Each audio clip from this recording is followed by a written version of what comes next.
আজকে বাংলাদেশ বাণিজ্য মন্ত্রণালয়ের একটা বিজ্ঞপ্তিতে জানানো হয়েছে যে ওনারা মোট 1200 মেট্রিক টন ইলিশ মাছ এক্সপোর্টের পারমিশন দিতে রাজি হয়েছে। ওনারা বাংলাদেশের এক্সপোর্টারদেরকে রিকোয়েস্ট করেছেন যে আগাম 11ই সেপ্টেম্বরের মধ্যে যারা অ্যাপ্লিকেশন করেনি তারা অ্যাপ্লিকেশন করে দিক। তো আমরা আশা করি যে 11ই সেপ্টেম্বর অথবা 13ই সেপ্টেম্বরে একটা পারমিশন ফাইনালি চলে আসবে, যেখানে ওনারা 1200 মেট্রিক টন মাছ প্রদান করবেন। এখন কত জনকে করবেন এটা কিন্তু সেই দিনই জানা যাবে। নাম্বার 2 হচ্ছে যে মেয়াদটা আমরা ওনাদেরকে রিকোয়েস্ট করেছিলাম যে সবসময় এই মেয়াদের কারণে আমরা বেশি মাছ ইম্পোর্ট করতে পারি না, অথবা আমাদের কাউন্টার পার্ট বাংলাদেশে ওনারা এক্সপোর্ট করতে পারেন না, কারণ আমাদের কিন্তু মেয়াদটা খুব কম পাই, যার ফলে মাছটা আমরা নিয়ে আসতে পারি না। যেমন গত বছর 2420 মেট্রিক টন মোট মাছ পারমিশন হয়েছিল, কিন্তু আমরা কেবলমাত্র 577 মেট্রিক টন মাছ নিয়ে আসতে পেরেছিলাম। আশা করা যাচ্ছে যে ওনারা মেয়াদ এবার বেশি করে দেবে।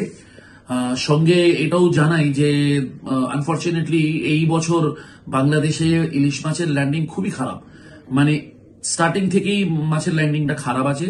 তো আমাদের কাছে একটা খুবই ম্যাটার অফ কনসার্ন যে এই 1200 মেট্রিক টন আমরা কিভাবে পূরণ করতে পারবো, কারণ অক্টোবর 11ই বা 12ই অক্টোবর সাধারণত ওনারা মাছ ধরাটা ব্যান করে ফর ব্রিডিং। তাহলে দেখা যাচ্ছে যে যদি 15 তারিখ থেকে মাছ ঢুকতে আরম্ভ করে আমাদের হাতে কিন্তু বেশি টাইম থাকবে না। তো লেটস সি হোয়াট হ্যাপেন্স। আর দামের বিষয়টা হলো যে মাছ যদি ভালো পরিমাণে আসে তাহলে দামটা অবশ্যই কমবে। প্রথম দিন দ্বিতীয় দিন সাধারণত দামটা বেশি থাকে, মনে করুন কিলো সাইজের ইলিশ হয়তো 1200-1300 এরকম বিক্রি করতে মানে হতে পারে, বা কম যদি মাছ ঢুকে তাহলে কিন্তু 1500-1700 হতে পারে প্রতি কেজি। সাথে সাথে এটাও বলি যে এখন দুই দেশের সম্পর্ক যেহেতু ভালো চলছে না অনেক কারণে, এই যে ইলিশ মাছ ওনারা প্রদান করেছেন আমরা খুবই আশাবাদী ছিলাম যে ওনারা আমাদেরকে ইলিশ মাছ প্রদান করবেন, কারণ ইলিশ ডিপ্লোমেসি ম্যাটার্স আ লট। তো আমরা আশা করি যে মানে ইলিশ প্রদান করাতে আমরা খুব খুশি, আশা করি।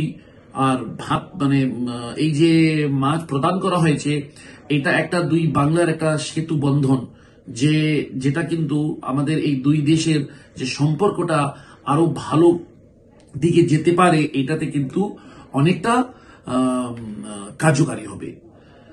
Syed Anwar Maksud, secretary, fish importers association.